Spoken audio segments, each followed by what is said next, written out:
Hello, Happy New Year. It's the first time I'm chatting to you. I wanted to quickly talk about my updated thoughts on social media and sharing in general. So I made a video a while ago about my thoughts on the damn phone, and I still agree with most of it. I think it's pretty awful. With how bad AI is getting now, I hate my phone even more.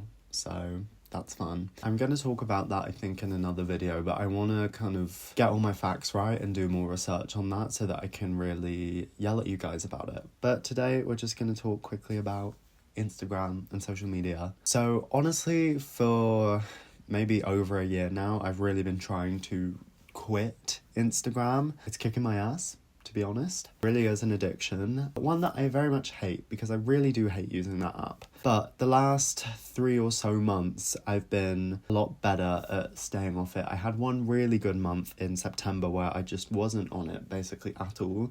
And I felt so much better, unimaginably better. You know, aside from the positive things of like, oh, I can see what my friends are doing who I don't see every day, what they're up to with their careers and their lives, and also as well being able to stalk people. Aside from that, I just don't really enjoy it. I find it hard to post on Instagram because I can't find a way to do it that looks good and feels cool, but it's also authentic to me and what I actually want to create. And so I kind of just stopped posting at all. I think the last post I have on my account is from last year in October, and I don't enjoy it. I have no desire to post anything. I had a really nice opportunity at work when we were doing like Water for Chocolate. I got to perform a slightly more featured role, which was great, and I got some photos from it and I thought, oh, I should post these, that's the thing to do. And then I was kind of getting stressed about, oh, which pictures do I post and how do I caption this, yada, yada, yada. And then I realised I don't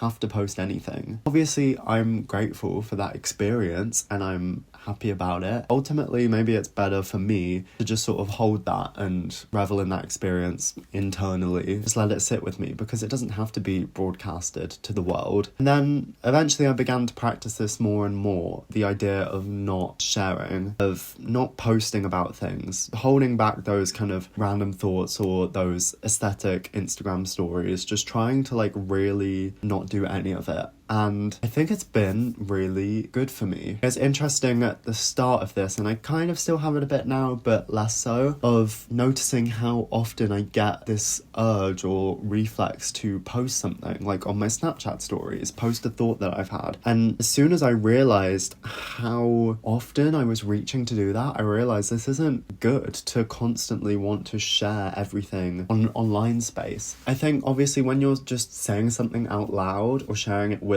a person in person, the steps you take to doing that, you think about it so much more. And it made me realize that sometimes I just post things without thinking, and not that I would be posting anything problematic, or just sometimes maybe things don't need to be shared. It's okay for me to just hold a thought in my head. I don't have to immediately put it out somewhere. Just because I find it funny doesn't mean that everybody else has to find it funny. I can just laugh at it in my own head and move on with my day. And I think it's been a really good thing to practice trying to do this. The whole concept of, I guess, like delayed sharing. I think it's why I find vlogging healthy in a way, because, you know, when I sit down to record this, I usually, you know, I think about what I'm going to say before I hit record on the camera. But then also there's a whole process before anyone is going to see this. Right now, it's just me alone in my room. But for this to reach the internet, I have to get it off of my camera. I have to edit that footage, watch it back like a gazillion times whilst I'm doing that. And it gives you so much time to actually process what you're saying and ask yourself, is this worth it? Does this need to be in the world? And it's the same thing also with the monthly vlogging in a way. I record things that happen to me in a way that is a lot more, for me personally, fulfilling to watch back than if I was just posting Instagram stories. Like, I really appreciate how much more I'm able to capture by doing my vlogging like this as opposed to just posting about it casually on Instagram. I feel like I'm able to be just more authentic in a way that is still honest but safe, and I think I just feel a lot better knowing that I'm taking the time to really think about what it is I'm saying, what my digital footprint will be, I guess. But yeah, that's kind of where I'm at with that. If you ever struggled with any of these things, I would encourage you to take some time to practice delaying, holding up a stop sign to yourself in a way and saying, wait, does the world need to hear this or see this? Or do I want to just hold this experience for me? When something good happens to you, try just holding it to yourself for a bit before telling anyone else and see how it feels. Work on being a bit more mysterious. All right,